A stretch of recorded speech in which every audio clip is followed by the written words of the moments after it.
So welcome back to Suburban Bourbon. This is, of course, season 4, and this is episode 2, second episode actually in a week. That's right. Rocking and rolling. And here we are, heart of Cleveland, at the old 86. But it's somewhat familiar because we're going to have a chance to talk both to Will and Jeffrey. Jeffrey, are we going to talk to you as well? I think we are. Jeffrey, are we going to talk at the same time? I don't know. We just might. This is how crazy this is going to be. This is what you get with Will when you come in here. And but no, in all seriousness, we certainly met both of these gentlemen at Prosperity Social Club, which I think you always see. We try to like everything that they do. It's a fantastic place, great food first of all, and certainly a great atmosphere. So let's get into it here great today. Spirits. That's right. That's right.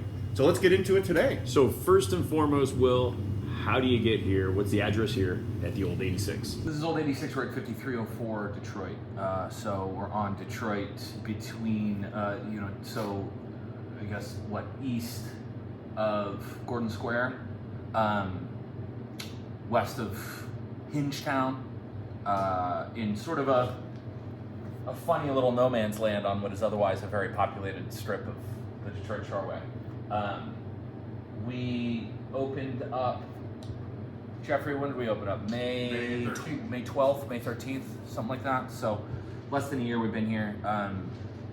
I wanted to open just a Cleveland rock and roll bar. You know, it's funny to think that this town is like, there's vanishingly few regular ass bars in this town right now. At least on the west side. So right over my back, of course, is the poster I think we both like, which is the Furies from the movie The Warriors. And if you're old enough, you know what it is. And if you don't, you're thinking it's just a cool poster. Exactly. Super cool. But you know you're in a Cleveland bar when you come in here. It's such a cool vibe. I told Will when I walked in, I felt like this is the bar that if you're a guy and you want a bar, this is the bar you get. Absolutely. It's just like you walk in and boom, you're here. Yeah, we, Springsteen put out like increasingly great but overwrought records at first. There was Greetings from Raspberry Park, New Jersey, and there was Darkness at the Edge of Town, and there was Born to Run, and they were getting like bigger and bigger with the E Street Band, and then he put out Nebraska, which sounds like he recorded on a 4-track in a men's room somewhere. And it's my favorite Springsteen record. I love the big, giant, crazy spectacle of Springsteen, but I love that like super stripped down thing that he did right when things were getting enormous, right? And then he followed it up with the most enormous of his albums. So, but I agree with you. As a huge Springsteen fan, I Right. agree with you. It's stripped down, but it's like it's back to the roots, man. Similarly, Kanye West, right, put out like this trilogy of incredible records, and then put out a record called 808s and Heartbreak, which he did entirely on a Roland 808. Same thing, very, very stripped down. That's how we thought of this bar. This bar is aggressively low concept. You know what I mean? It's just a bar, and that's kind of where our hearts are right now. And you talked about it earlier before we started up. Is just this is the same bar every night, which I think That's the thing. which is a really cool concept. It seems simple to have a small bar like this, and you would think that this could be the kind of bar you would start with, right? That this would be your first bar. But the problem with your first bar is that you have to squeeze every nickel out of it that you possibly can, which means that you have to have a reason every day for somebody to come in, right? Mm-hmm. Which leads to programming, what we refer to as programming, right? Mm-hmm. Your trivia nights, your live music, your Happy Dog has the City Club. Sometimes you walk into the Happy Dog and you don't know if you're going to be charged to cover for a band or you're going to walk into a meeting of the City Club discussing Indo-Chinese trade routes or whatever. Which is also lots of fun, Will. Exactly. Cool. When I'm looking for a good cool. time. And I love Sean and I love what the Happy Dog does. Like I think that's incredible that they can be such a part of the community that way. No, we get you. But also sometimes just want to go to a bar and I just want it to be a bar and I don't want it to have that level of programming. But the problem is that, again, your first place, you have to get people in the door every night, no matter what. Whereas, so when it's your first bar like this, you depend on programming, and then it feels to me sometimes that you sort of start to erode the purpose of what a bar is. Yeah. I think we got to a place as a company where we could open a little place. We didn't have to depend on it to buy hockey equipment for my non-existent kids or what, you know what I mean? Like I didn't need to squeeze every nickel out of this place as long as my bartenders are making enough money that I didn't have a lot of turnover this could just be a bar 7 Yeah. days a week until 2 a.m. and we didn't have to get fussy, and we didn't have to chase trends, and we didn't have to have a bunch of gestalt, which is like what bars feel obligated to have now. Yeah. So it's funny to think that the simplest bar is actually the hardest. It's actually the hardest. You have to get big enough to have a simple bar. At least that's the way I look at it. Well, because people appreciate the way you run bars, right? And the way you Some have of them run. No, but seriously, anyone who's gone to Prosperity knows. And here's the interesting thing about Prosperity. I can't believe I'm saying this because now I'm one of these old people. So I'm 55. So we walk in there, and I don't care how old you are. I mean, you could be in your 20s, you could be older. It sort of feels, has a vibe that everyone's sort of just okay there. You know what I'm saying? And I think that I have not been here in the evening, plan to. Yep. This is going to be the same kind of vibe. You could just sort of come in and be yourself and have a drink. That's I mean, we talked about that at Prosperity when I first met you guys. It's a public house. Yeah. Right? It's as long as you can behave yourself. Yeah. And I think one of the things about a month ago, my daughter, just out of college, we went, met out for some drinks on a Friday night, went to Prosperity. Right. And the first thing she said, I can't wait to bring my boyfriend here because he's going to love it. Yeah. Because it's unlike all other bars. They're so used to going to West 6th and down the flats. And like, to me, Prosperity and this has that same kind of vibe. It's like, this is what a bar's supposed to be about. And I'm going to point out again, just like I did at Prosperity, I can take no credit for the vibe of Prosperity. I'm simply a humble steward I know, of a bar that's been open for close to 100 years. But I think it's the way you treat people. Exactly. You know what I mean? And I think that comes from you. We talked about that. How do you treat? We interact with Jeffrey, and he's 100% professional. I mean, it's Jeffrey just a way. Jeffrey can take way more credit for that bar than I can. Well, the other thing that's really important too is when you have a concept of any bar and you take it over, a lot of people want to make it their own, right? And so in a lot of cases, I mean, no matter what part of business you're in, changing things have consequences, good and bad. And I think what you've established with Prosperity in keeping that vibe and keeping that spirit is something that's honestly one of those places that anytime I take someone there, they're immediately like, I can't wait to come back. Yeah. So I think it's a treasure. I mean, I don't say that. I say that with all sincerity. I do too. If I could get a UNESCO World Heritage Site plaque put on the side of that bar, I would. That place is really special. Yep. This place was our first opportunity in a long time to cut something from whole cloth, and really bring something into the city that hadn't been here before. I mean, obviously, bars like this had been around before. We were really inspired by the Garage Bar and a couple of other places that were really killer and really kind of typified this town during, like the early 2000s when this town was still just the fucking Wild West, and like that, I wanted to bring a little bit of that back because there's not a lot of it right now. Again, everybody is the bars are becoming, Magic Kingdomified more and more. It's just they want gestalt, they want programming, they want themes, they want concepts, and it's like even the Spotted Owl was, for a cocktail bar, there was really never any gestalt there. That's not really what we were about. We weren't in bow ties and waistcoats and arm garters, and we weren't dressed like a bunch of extras from the Drew Carey Show or Strange Brew like they do at certain tiki bars. We were in hoodies and t-shirts, and we looked like bartenders, and we tried to put out the best goddamn drinks we could. But we tried to do it with like a very meat and potatoes style of service, a very, dare I say, Cleveland style of service, and without a lot of pomp and circumstance. So I think that's always been, Prosperity is like that too, I think that's part of I think that's baked into our values, I think, is that like, listen, dude, if you gotta hide behind a costume, chances are the product's not all that good. You know what I mean? Unless you're Kiss. Unless you're Kiss.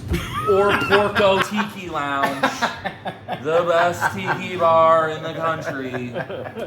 So Will, you describe it as a sort of a whiskey and beer, just sort of a shot and beer sort of location. So do you have cocktails as well? If somebody wants a drink, it's strictly do the drink, do the alcohol. No, I mean, like, listen, if you come in here, I mean, here's what's great about cocktails is when when the cocktail revolution, whatever, Renaissance first started in the late 90s and early 2000s, you couldn't get a decent cocktail anywhere, right? You just couldn't. I mean, it just wasn't part of the language. It wasn't part of the culture. You could get kamikazes and fucking surfers on acid or whatever, but you couldn't get like a decent drink. And then like these cocktail bars started popping up, and it was like a really exciting thing. And you know, obviously again, like Spotted Owl wasn't one of the first generation of those places. It wasn't even the second generation of those places. You know, we opened in 2014. Yeah. But I think because of Cleveland and the nature of Cleveland, at the time that we opened the Owl, you know, there was Porco, and there was VTR, and that was kind of it. And I think that we made the third part of a kind of triumvirate there for a while. And at the time, those were the only places you could go for a decent drink. It's true. If you went to a hotel bar, you went to a regular ass bar, you went to a hotel bar, even if you went to most restaurant bars, you couldn't depend on those bartenders to know how to make a daiquiri, you know, classic daiquiri, or a halfway decent Negroni, or whatever, you know, just classics. Even a good margarita, you know, it was still sour mix off and con and whatever. But I think that like that was a long time ago. 2014 was a long time ago. So 2004, which is like when I first started going to get cocktails, was a lifetime ago. Yeah. And I think what's happened is that knowledge of how to make drinks, just good classic drinks, just those fundamental techniques of making good cocktails. You know, in the year of our Lord 2024, like that knowledge is disseminated across every kind of bartender at every kind of bar, right? Jeffrey, would you agree? I mean, it's really tough to go to a bar anywhere at this point and not be able to get a halfway decent Negroni or even a halfway decent daiquiri. Yeah. There are exceptions, obviously. Assuming they carry vermouth, Exactly. Yeah. So like that's any bartender that is working behind my bar at this point, they've grown up their entire career. Yeah, that acumen has just grown. That information because of how popular cocktails have been for the past 20 years, and also because of the internet and everything else. You know, you can if somebody's got, as Jeffrey said, as long as they have the ingredients, somebody can make you a decent. That's right. Yep. So this is to say that, yeah, dude, I don't know, if you come in here and order a Negroni, we've got everything to make you a Negroni. We'll make you a perfectly passable Negroni. But I'm not going to put a cocktail list in front of you. It's just not what we're interested in right now. Yeah. And to your point, it's not a differentiator. I mean, if everyone can do it, then that's the thing. I mean, that's the other thing, is that like every bar, whether they're qualified to or not, or whether it fits with their model or their standard or their concept or whatever, they all have a cocktail list. And to me, I feel like we've lost the plot. As a matter of fact, when we're doing cocktail training, Jeffrey's heard me say it to his people when they want, you know, sort of my notion of how to conceive cocktails. Where we always start is like, there's 10 million cocktails out there in the world. Every shitty bar on earth has their thing, has a cocktail list, and like most of those cocktails are terrible, but they feel obligated to have stolen them. and renamed. 100%. So where I always start is like, okay, yeah, there's a million cocktails out there. Why on earth would you want to bring another one into the world? Yeah. Why? Yeah. Like, who's it for? Right. What's it for? What purpose does it serve? Why not get one of the other 100 million? And like, you have to, if you're going to be coming up with cocktails now in this late date, you have to have a good answer for that question. Yeah. You know, why bring one more cocktail into the world? There's so many of them. You know what I mean? And I guarantee it's not because it's not going to be because somebody's super stoked on your fucking charred chamomile bitters or whatever. People don't care anymore. It's just we've moved on. Yeah. You know, and it doesn't mean cocktails aren't incredible, and it doesn't mean they're not important, and it doesn't mean that I don't love making myself a martini when I get home from a rough day, which is most days.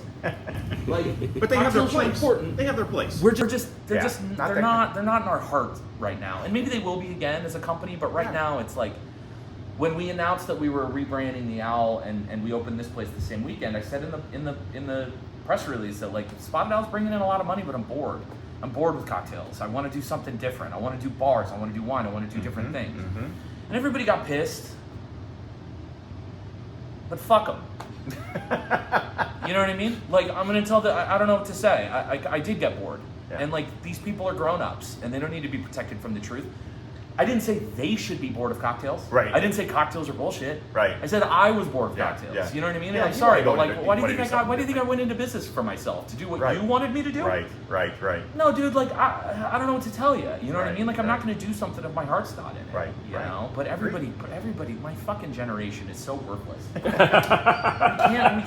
can't write a book. We can't win a war. We can take pictures of ourselves and then figure out funny new platforms to share pictures that we've taken of ourselves.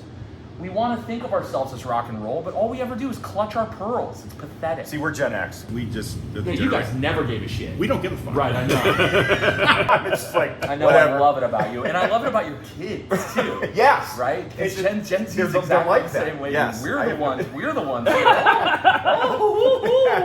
Oh, is really scandalized over every little fucking thing. Well, and you said, and this is a cool thing I think about Old 86 when you come here. It is, you know, we like whiskey and bourbon, and the cool thing we're going to be able to try tonight is another Old Forester, which we've always liked. And this is a special one. Talk to us about how you selected that, because for our listening audience, going and selecting a barrel from Kentucky at a renowned distillery is like a dream come true. Like this is something. So can you walk us through the process? Because honestly, I'm fascinated by it, and I cannot wait to try it. I mean, Jeffrey should walk us through the process, really, because this is Jeffrey. I mean, this is Jeffrey's dream, and this is something that Jeffrey, I think, had wanted to do for a long time, and found, I think, resistance in the previous administration. Right, Jeffrey? Is that fair to say? And so. Yeah, I think this is honestly more appropriate for Jeffrey to answer than myself. I came in at a late stage. So Jeffrey, talk us through how you picked out the barrel, like what the whole process is like, and then we'll definitely give it a shot and try it. It begins with a very frightening question to people that control the purse strings. And thankfully, since Mr. Hollingsworth here took on Prosperity Social Club, I went from, and God bless the old ownership. Absolutely. Gave me my position there and love her to pieces.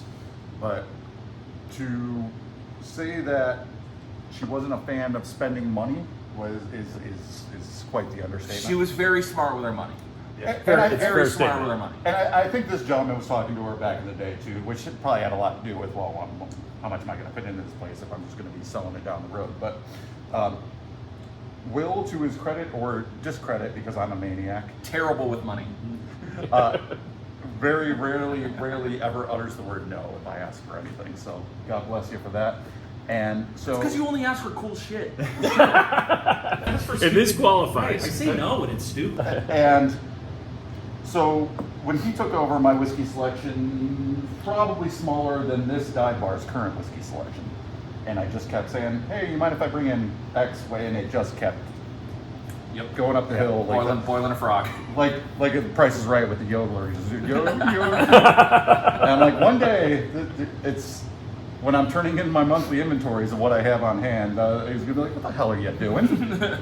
And that guy's just gonna fall off the cliff. But it hasn't happened yet. So finally, Keep selling it. the coup de grace was, all right, well, what if we really like whiskey, and this is going to be our brand for, if you look behind Prosperity's bar, a good half of it is whiskey bottles almost to the ceiling. What's the next evolutionary step? And that's to get our own barrel. And was it that you had sold enough, like you had bought and sold enough whiskey that you got a shot at it? Or Well, I mean, will they let these two goofballs? If you have a do it liquor as long as license- they got the money. if you have a liquor license I'll and take you're willing to spend, they'll probably let you have a crack on it. They'll get Okay. you on the list. But if you're selling enough of their stuff, they're gonna get you up there and make sure that the barrels that they drill into are gonna be. If you're Joe Blow off the street, they're like, just grab those 3 off the rack. Right. It's my opinion. I don't Yeah. want to speak for Old Forester, but if going by what we got to try is any indication, that's an assumption I'm making that don't take as gospel. But yeah, we were selling enough to make it worth our while. That do we have the clientele that will come in here and seek this out for what we're going to charge for pour, which is, I'll just say reasonable. But $14,000 later, we have 186 bottles of Old Forester single barrel proof that, unless you come to one of our establishments, Old 86 included, Prosperity Social Club, good company, when the time comes to debut it in the spring, Le Cave de Vin, right? Thank you. You're not going to be able to try this anywhere else. So, and to say that you should try it at any price, I've had a lot of whiskeys in the world, and I usually my opinion of anything you put in front of me is like, that's fine or that's good. Right. I never use the word great. I've set out about maybe 5 bottles, and this is one of them. So I hope you guys In can. barrels. And so, what are some of the others that you've had that you would put into the great category? They're all one-offs that you'll never see again, unfortunately, and that's just the nature of the world. I can't tell you one that, hey, go into the liquor store, pick that one off the shelf, and that's Fair gonna, point. Gonna blow your mind. Yeah. Yeah. But for whatever reason, Cheesy Gold Foil, I think Cheesy Gold Foil is one of them for me. You know, of all the ones that I've tasted, they consistently tend to be that good. This honestly reminds me a lot of Cheesy Gold Foil in terms of its the heady cocktail of wood and dark cherry fruit that it has, to me, is like reminds me of that era of Wild Turkey. Brooklotti did a Manzanilla cask yeah. early on in their, like in that new ownership where they were just like throwing everything they had at the wall. They did a Manzanilla cask that I refer to colloquially as Snickers bar. It tastes like a Snickers bar. It was incredible. This is up there with me in terms of whiskeys that have like that level of not just complexity but integration. There's a lot going on, but it all still feels like a complete thought. That's like it's really easy to have one or the other. It's very rare to have both. This is a barrel that I think really, we really lucked out with this. Jeffrey, you wanted to talk more about the process? In Ohio, you have a little 3-step process. You have your bar that buys the stuff from the distillery up here that makes it. But in between them and us is the distributor, and that's just the way it goes. So we contact our distributor and said, hey, and Old Forester wasn't the only one. I shopped us around to Buffalo Traces of the world, the Elijah Craigs, Knob Creeks, and then I'm like, well, if at 14K, what do I want to spend it on? The Woodford Reserve batch proof that had come out that year was in that top 5 for me. And that's Brown Forman. Brown Forman owns Woodford Reserve. They own Jack Daniels, which they're single barrel proof. If you want to pick that up off of a shelf, I'll always recommend. So those two have in common high proof, Brown Forman, and I've had a bottle or two of Old Forester single barrel proof that the state had just picked out randomly before, and even that was amazing. I'm like, let's go down to Louisville, let's give that a try, and can you get me in? And they said yes. So we go to Old Forester, located in downtown Louisville, Kentucky. They give you the grand tour, and Old Forester, if you don't know, has been around. They were one of the few to survive Prohibition. The government was nice enough to grant a handful of distilleries medicinal licenses back then. So Old Forester's been around and survived where a lot of distilleries back during the Prohibition times have not. And they were early in the bourbon boom, realized that can be a tourist attraction here in downtown Louisville. And if you've never been, I recommend go. Great gift shop, get the tour. They'll show you around and show you the big column still that they distill out of there. They'll show you their rick house, and they guide you through the rick house. And all of a sudden, we were greeted by a table with about 8 chairs. Barb. Barb, yeah. If you get Barb. Barb's a legend.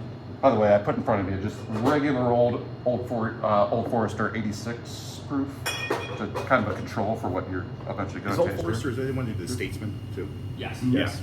And Bridget. Birthday bourbon. Yes. And then their whole whiskey row lineup, which they're expanding this year to do a 10-year 100-proofer.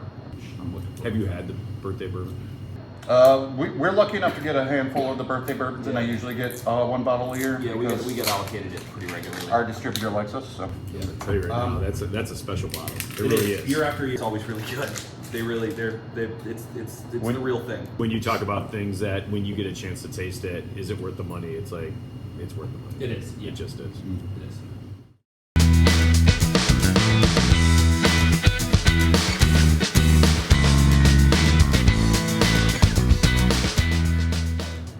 I think that the facility that they built in downtown Louisville it's on a piece of land that they always owned, and there was always something there, or it's where the original something was. It's the land. It's that the land they bought when the bottled in Bond Act came out, There you go. and they had up their proof up to 100. Yep. So rather than buy whiskey like they were at the time before that, they decided to start making their own, and this is, I wish I could put a year on that. I should know this, but I don't. So At the end of the tour, yeah, there you go. yeah, they have us drill into 3 different barrels. And then, much like I did, they It was put, actual drill into it. They give Yeah. you a drill. That's pretty cool. It is That's pretty that's cool. super cool. by the way, this is the first of the 186 bottles that we bought. This is the first one cracked. We're the first to try this. Did you hear this? Since Yes, we tried it back in August of last year.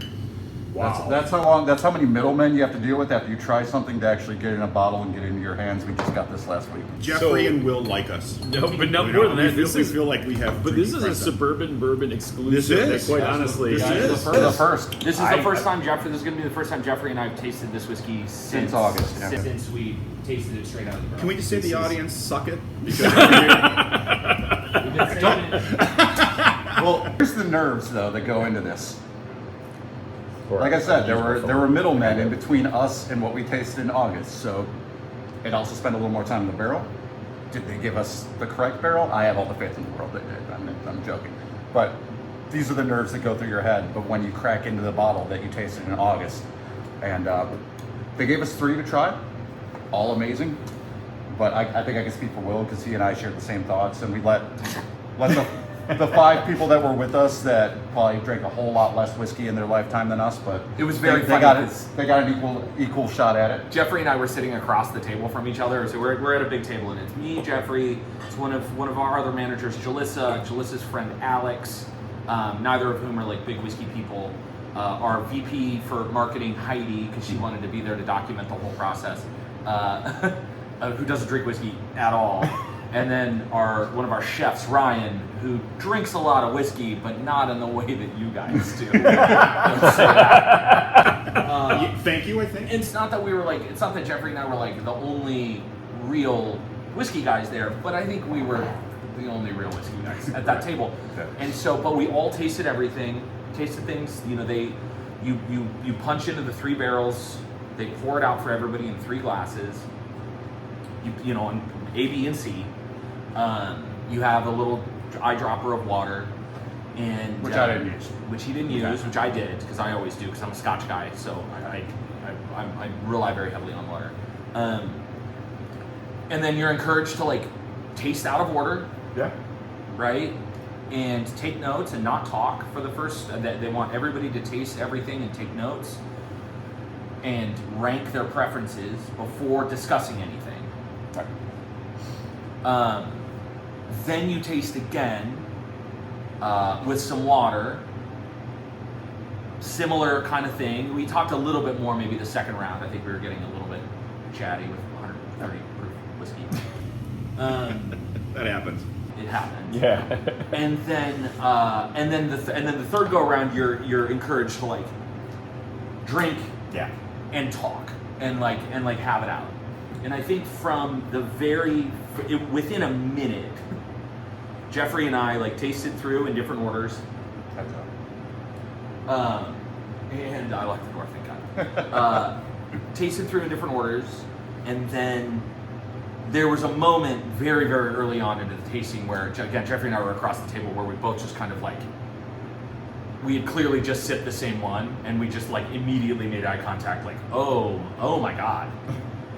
And then like just immediately got back to work, right? Or you remember it as well as I do. You're there to do a process and go through them, and obviously, depending on what you ate that day or the next thing you drank, it like you come back to it and like, all right, maybe my thoughts will change. It's like, no, the second I smelled and tasted this one, like, it's gonna be hard for me to change my mind on this one. And I kept trying to find reasons to change my mind. Like maybe these 2 would go over better with the public. No, this is just the one. And when we started talking, that was exactly the way you framed it. You were just like, listen, dude, full disclosure, I know exactly which one I want, but I want you guys to try to talk me out of it. Which and didn't were the- stop me from drinking the rest of all of those. And so the barrels were all probably around the same proof, I'm assuming. Yeah, But was high there, like- 120s, low 130s. Yeah, there's no water added. It's straight out of the barrel. Yeah. I think there was like a 122, a 124, and a 128, right? Something like that. Which, depending on Angel share in the warehouse, you know, Right. how much water evaporated. You said cherry earlier. Oh, this is gonna blow your mind, dude. I can smell it right now. I'm going in. I've waited long enough, by the way. Your regular Old Forester 86, I don't know what you get. I always get like banana runts and caramel. This, Obviously, because they have that yeast. You know, Brown Forman uses that same yeast that always gives you that big banana note. This is amazing. It's incredible. Wow. You did good. So listen, dude, we got three barrels, and I'll never forget it. We got one that was very good, but very broad. It was one of those things. It was a complete thought, but the thought wasn't all that complex. It was a very, very good barrel of whiskey. It really was. 6 more months in the barrel, maybe. 100%. It had this like nice peanut brittle thing to it that I really liked, but it was broad. It was very accessible. Yeah. And then there was another barrel that was the opposite. That was like super phenolic, super cat piss. It was smacking you in the face with its alcohol. Yeah. right, and it was It's fun. like the exact opposite of what you said right now when you don't think that was 129. Like, that's like 140. What the Exactly. hell is That's that? like knocking. And it was because it was so phenolic, and it was cool. It was, Yeah. but it was very, very, very dorky. Like you guys would have dug it, Yeah. because there was so much to pick apart, and there was so much Yeah. to geek out about. But the general public would not. But everybody, They but you probably guys wouldn't would order a have second hated one it. now. Yeah. I hear you. And then there was this, and this was, we went through it, we talked, and everybody, some people preferred the broader one, which also was the lowest proof one, All but one person agreed on this one. but all but one person agreed on this one, that like, as we talked about it, I think initially there were people that like, I like A and B, and this was B, and the broad one was A. And then as we talked about it, and as we went back and tasted, and we were able to, and I don't think Jeffrey and I were really giving anybody the hard sell. No. I think we were actually, We all revealed our choices, and all but one said the same exact thing. yeah. on the first run, that's what happened. I'm not surprised though. I mean, I don't know it without trying the other two. Right. But based on what you said, I mean, what you drink here, we are always amazed when you try a high proof bourbon and you can't tell. Because that's the riddle, right? And I think Old Forester, you guys nailed this. Like, I mean, It's got don't lose your day jobs, but like this could be your day job picking great bourbons. Because quite honestly, that is a great bourbon.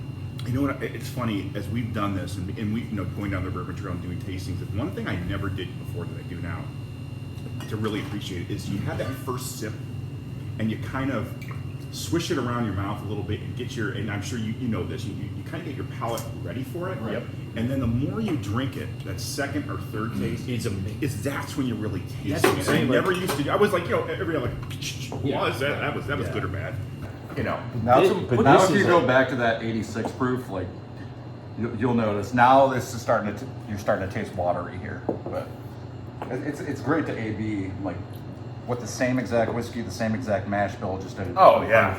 just I mean, But then now Is this alcoholic? I'm gonna drink this after a run. just with more water added. But put a straw full of water into the barrel proof. It's amazing. Yep. How much it opens it up and wakes it up. When we were at the table, I found myself comparing this whiskey to in Willy Wonka when the gum that's like the stick of gum that's like a 4-course meal. Oh, yeah. Salt. Exactly. No, Veruca Salt is the pain in the ass. Who goes down the gold? I want it now. Oh, that's The gum- right. The gum chick is Violet. You're turning violet. Oh yes. Thank you. Anyway. Down that rabbit I hole. was going to say, I love watching children die. I love that movie. To watch all those children die. Yeah. It's a dark flick. Man. I was gonna say exactly. But like that's what I found myself saying is that it's like, oh, this is like continental breakfast. This is like you get grains, right? You get cereal, like really refined cereal grains. You obviously get that Bananas Foster thing that like happens with a lot of Brown Forman's really best shit. Mm-hmm. You get fruit. You get like cherry Danish, right? Yeah. You get all of these things just keep building on each other. It's incredible. I had this like this unmistakable feeling of like just in the Ramada Inn lobby, just wandering around, loading my plate up with all kinds of all kind of nut muffin. like and, So when does cornmeal waffle with syrup and walnuts sprinkled on right, top. the maple is there, the nuts are there, the cereal grains are there, the fruit is there. When you just said top 5, because I always do that too, because the reality is I can't pick. It depends. I mean, but when you talk, especially barrel proof bourbons, like this is up there, and there's only a couple like the Blanton straight from the barrel. But I don't even. This is where you really want to do a blind taste test of the ones that you think are your favorites, because it would be very difficult to beat this. And the trend, because bourbon has gone through such a boom. Those barrel strengths that you see coming out, a lot of them are fantastic, but what the trend is, because you're selling a whole lot more, they're getting younger and younger and younger. Yeah. And that same label you're used to isn't as good as it used to be. And I'm looking at Booker's, and I'm even looking at Elijah Craig, which I love, like their barrel proof offerings, batch to batch. Some are great, some are. This I will put up against any barrel strength bourbon I've had in the last 10 years. Are you a fan of? Are you a fan of Weller Full Proof? Not as much as the general public is, that loses their mind over Weller. Yeah. No, any Buffalo Trace product I like. You put like, it that, yeah, put it yeah. that way. I'm a big Weller guy because I love. Yeah. I love. I like the way you- I love leaders. Because Yeah, we me love I- Weller Full Proof. Yeah, I love leaders. And we love Blanton's straight from the barrel. Like when I think about ones that I've had that are high proof, that I'm like are in the same discussion. But now that I've had, I know this, that's what I'm saying. This is like I don't know that I've had one that is like had, because I think you nailed it. It's complex. It's not but it also is so smooth that it's dangerous. Super well integrated. Dangerous as hell. That's the thing. You have a lot of whiskeys, and we would talk about this with cocktails, which is like, you've got a good idea here, you know what I mean? But like, I've got acid over here, and I've got sweet over here, and I've got a big punch of booze down here, and I've got some flavors, but they're not working together. they're not Like, complementing all the one another. pieces Yeah, it's not working together. that's it's a not good way to. integrated. Yeah. And like, sometimes whiskeys and other spirits are like that, where it's like, oh yeah, all the pieces are here, but I can't imagine sitting down to a big sweaty glass of this after a rough day and like relaxing from it. This is something that like is somehow, I think, both incredibly complex and like intellectual in the way that you want a fancy bourbon to be. But it's also so well integrated. It's such a complete thought that like it's difficult to not sort of just settle into it like a big feather bed. You know? It doesn't feel 129. I mean, so you drink it. I don't feel a high proof bourbon. Right. Okay. And I also don't have any bad aftertaste. Because sometimes you'll get that with some of them. You'll have some odd taste after you've just consumed it. You're like, where did that come from? Not this. I mean, it's smooth going in. It's smooth when you're done. It's super pleasantly phenolic on the nose too. It's so funny because I remember us saying at the facility, this one has no phenol. This one is all just like paint stripping cat piss. This one is like Goldilocks right in the middle, where it's not unphenolic. It's not. And this has been Bourbon Reviews by Will. I'm not gonna lie, man. I love it. Am I crazy? I mean, No, you're right. You're right. It's- Exactly you right. get- You definitely get acetone on the nose, but it's like acetone. It's like Aunt Jemima's acetone. It's like if you like made. Well, let's be honest. It's like maple flavored You get a acetone. proof Yeah, like exactly. this. You get a proof like this. It's hard to smell it. Right. Right. Yeah, because I mean, it burns so down. Yeah, I mean, you gotta I'm be smelling careful getting your turpentine. nose in there. Well, This is not that. When we've had bourbon tastings with friends, when you try a high proof, most of the time, your friends that are new to bourbon are going to turn away You're from gonna it write their life, 100%. They have to be in the 90s. They will walk away from it. They're like, that's I awful. made a giant mistake. Exactly. yeah, I Immediately regret my decision. They made a giant mistake being our friend and Yeah. trying that. But the reality is, like, this is one where I would say new bourbon drinkers trying it, especially they'd have to try a couple sips, because I think the first one is still This is a get my bourbon friends together and let's get a bottle and let's sit down and sip. because You know when what I they mean? try it, I guarantee you that this is an introduction to like a barrel proof that is consumable by all, which is a game changer. Right. But it still doesn't taste broad. That's the thing. It doesn't taste. It's not. It's not a roundtable discussion of Indo-Chinese trade routes. Exactly. It's not generic, But it's not 2.5 Men either. It's it's The Sopranos. It's like it is for Or at everybody. least Game of Thrones. It is for everybody, but also it's for everybody, Yeah, right? yeah, Like yeah. if you want to get dorky and intellectual about this whiskey, you can. It's all there. So let me ask you this: so if the general public wants to get the barrel strength, I mean, they can get that, just not this barrel. Clearly, I mean, is there As far as availability out in the Sure. Yeah, around so- 129. like- if you wanted to get this barrel strength bourbon, could you get it? Certainly not your barrel, You obviously. cannot actually. Yeah. Interesting. Part of Whiskey Row, which is their terminology for their available Yeah. bottles out on the Of course. shelf, starts with just Old Forester 86 proof bourbon there. By the way, I love that you keep throwing in Old 86. Mm-hmm. It's awesome. It's a delightful coincidence. It is. And then they do have a rye brand as well, which, Yeah. as far as affordable bottles of rye, Yeah. love this stuff. Whether it be just for sipping or for cocktails, whatever you want to do with it. Makes a great Manhattan. They have a couple 100 proof options, one of them being bottled in bond. They have, Which is another great product. The Old Forester bottled in bond is one of my favorite. and then you have, Oh, you got that. Yep. Got it.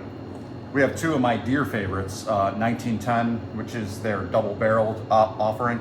Old Forester, to my knowledge, I believe is the first ever double barreled bourbon. Take it out of one barrel, put it into another. And I want to say that was on accident due to like a fire or something like that. I should know these things. 1920, which is now you're starting to get closer to this guy, which is usually around 115 proof, I want to say. But as far as no water added, no. Good Yeah, luck. they don't do a straight barrel proof product. Yeah. Every now and then the state will purchase one, but that's usually going to bars. So, yeah. So, When is it that Old Forester single barrel, like barrel proof, can be offered? We call at your- it continental breakfast, right? So that's Having cakes and eggs. That's how you're right. That's how we refer to this shorthand within the company. So we are going to release it the second week in April. We're going to get through Lent. which is a big deal at Prosperity Social It's a Club. big deal at Prosperity Social Club, and we're going to get through. We got to go there to some eat. other stuff that some events that we have going at the other shops. Our marketing department is going to be like pretty tied up with other things between now and then. And what I would like to do for the release, again, we're calling it Continental Breakfast. So for a whole week across all of the shops, we're going to do breakfast themed events Where's release party? as release parties for this whiskey. So, we'll do a brunch at Prosperity. We'll do a brunch at Good Company. We'll do breakfast for dinner at Le Cave. We'll do something we'll probably do like an actual trashy Ramada Inn continental breakfast At like, I expected to know like midnight here, right? We're all Sponsored just put by Ramada Inn.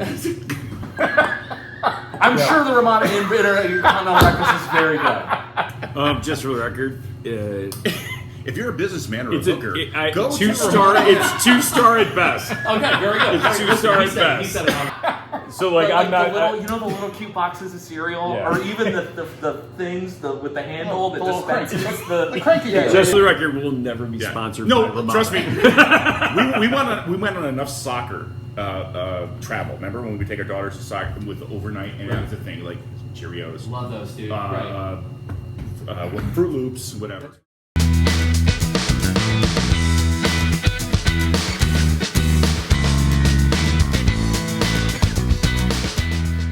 This we opens are, up. Like that, the nuttiness and I'm telling you, Did water. you put some of the water in it? A little bit, Yeah. Yeah. Water in this is key. So I think that's what we're gonna do. We're gonna do a week's worth of events across all the shops, all of which are gonna be breakfast themed, but at various times of day. Very nice. Continental breakfast, baby. So you're still so at the point that you guys come up with the dates, we can share them with Absolutely, our yeah. But it'll community. be that. I think it's that second. Heidi, our marketing, our VP for marketing, is in Ireland. I think the first week of April, right? So I think it's gonna be the second week. I think the second week in April. Heidi on vacation, I'm It's sure. either the first or second week in April. Listen, she's very productive and prolific. All right, She's great. She takes. All right, Jeffrey, Hey, thank you, you guys so much for the opportunity to try this, and thank you for your wisdom in picking out this barrel because it is spot on. Thank the good folks at Old Forester for putting it in front of us and giving us that option out of the three. I mean, the other two were great, but this It's is, so Old again, Forest. top five. You So also Old- do deserve the thanks for making it happen too. I mean, you're the one who chased it down. So Old Forester will be available at Old 86, as well as Le Cave du Vin, Prosperity Prosperity Social Social Club, and Good Company. so Both check it out. locations. I will say this: we will be back, and we'll probably go to all three. Yeah. Because the reality is like We got to this bring a is- crowd with us. But this is an amazing bourbon. This is not you really do have an amazing ability to pick a bourbon that most people like, whether they're new or whether they're like experienced or at whatever part of the journey they're in, they're gonna love that. And this spot brought to you by 129 proof bourbon. Joe Exactly. Talk, and he did a great job. Exactly, Inn. 129 proof. And Ramada Inn. And Ramada Inn, our favorite place to stay when we're in Mansfield. Ramada, and you're going to love your sponsorship opportunity here. No. But seriously, amazing. Yeah, Thank you thanks. so much. Yeah, thank you. Thanks, Will. Absolutely. Appreciate it. It's always my pleasure, boys. All right.